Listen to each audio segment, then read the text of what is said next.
In developing news, we're tracking the latest conditions in Little Cottonwood Canyon after a mudslide closed down State Route 210 last week.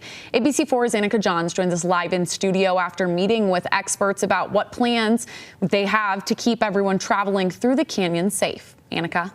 That's right, Sarah. On Tuesday, a mudslide closed down Little Cottonwood Canyon, and on Friday, even more debris covered the road in the same area. In response, officials with UDOT placed a spotter in the area to keep an eye out for potential danger.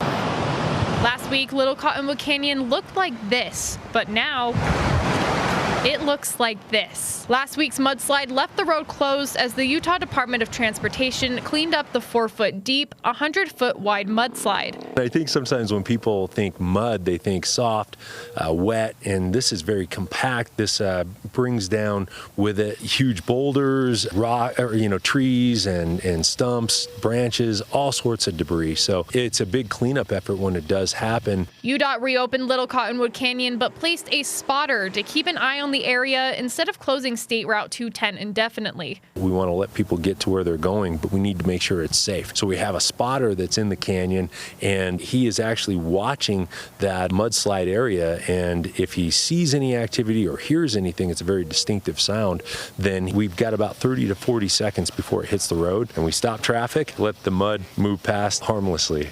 And last week's mudslide and rock movement, UDOT says, proved their method works. He stopped the traffic and it came down. We closed the canyon for a couple hours and cleaned it up again and opened it up. Tomorrow, UDOT plans to decide if they'll continue to have the spotter in place, but that it all depends on what they're seeing in the mountains. We just want to look at the stability of the mountainside and see if there are any signs of movement.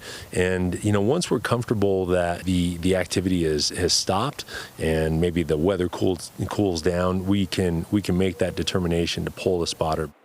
Officials with UDOT say that they've been working with their geotechnicians and are really looking at that mountainside with a drone and helicopter to really keep an eye on the area for any of that potential movement, all to help to determine if keeping the spotter in the canyon is their best course of action moving forward. Back to you at the desk, Sarah.